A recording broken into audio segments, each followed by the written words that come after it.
Blueberries for Sal by Robert McCluskey.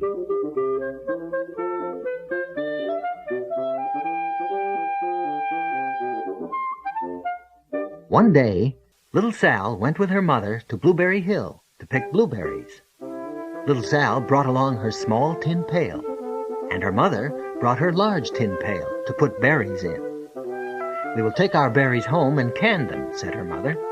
"Then we will have food for the winter."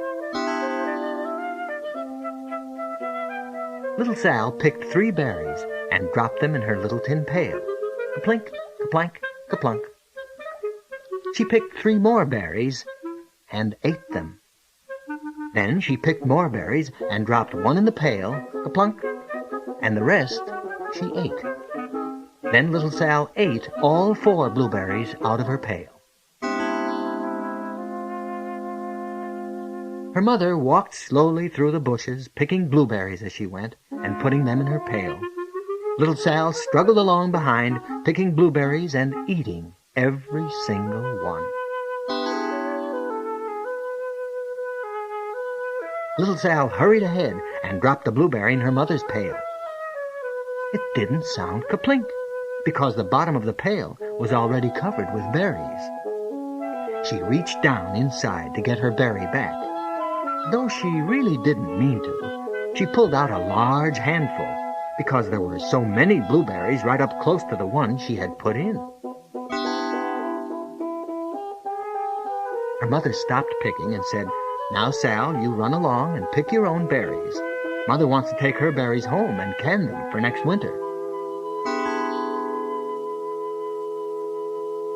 Her mother went back to her picking, but little Sal, because her feet were tired of standing and walking, sat down in the middle of a large clump of bushes and ate blueberries.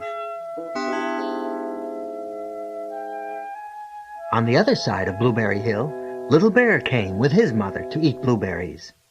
"Little Bear," she said, "eat lots of berries and grow big and fat. We must store up food for the long, cold winter." Little Bear followed behind his mother as she walked slowly through the bushes, eating berries. Little Bear stopped now and then to eat berries. Then he had to hustle along to catch up. Because his feet were tired of hustling, he picked out a large clump of bushes and sat down right in the middle and ate blueberries. Over on the other side of the hill, little Sal ate all of the berries she could reach from where she was sitting. Then she started out to find her mother. She heard a noise from around a rock and thought, "That is my mother walking along."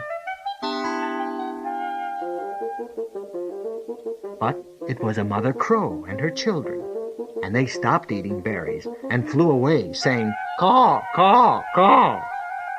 Then she heard another noise in the bushes and thought, "That is surely my mother, and I will go that way." But it was Little Bear's mother instead. She was tramping along, eating berries, and thinking about storing up food for the winter.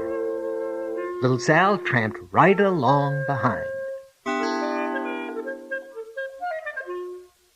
By this time, Little Bear had eaten all the berries he could reach without moving from his clump of bushes. Then he hustled off to catch up with his mother. He hunted and hunted, but his mother was nowhere to be seen. He heard a noise from over a stump and thought, "That is my mother walking along."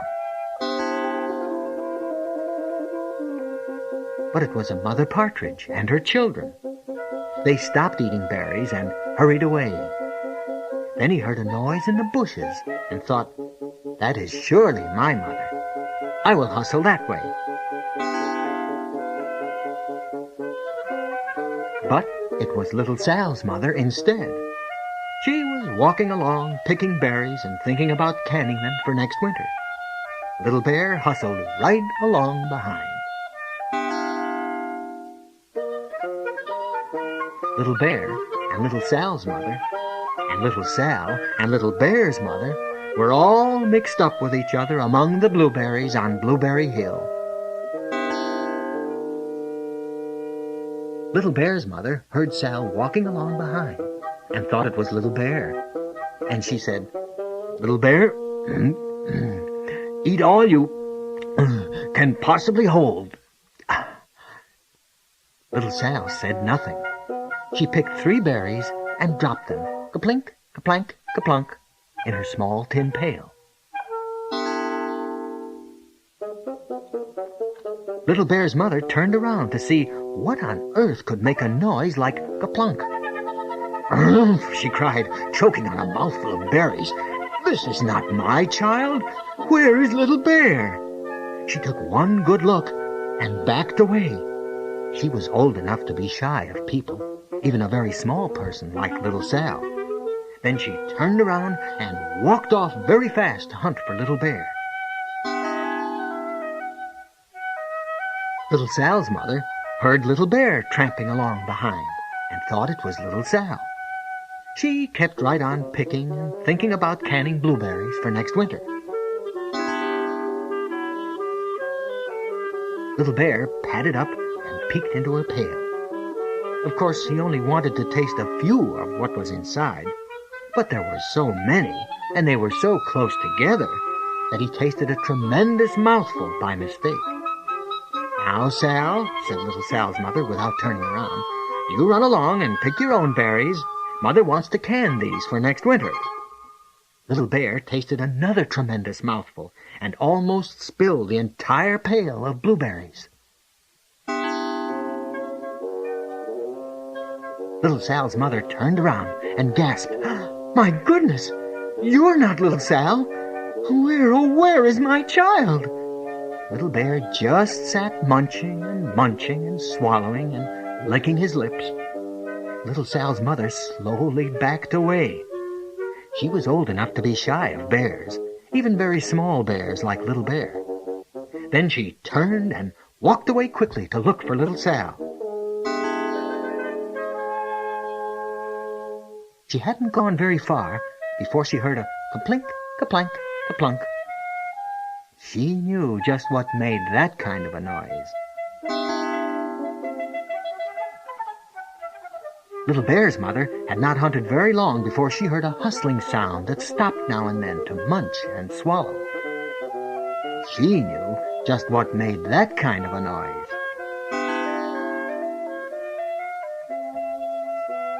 Little Bear and his mother went home down one side of Blueberry Hill, eating blueberries all the way, and full of food stored up for next winter.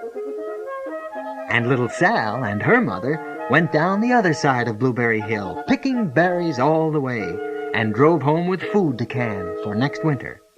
A whole pail of blueberries, and 3 more besides.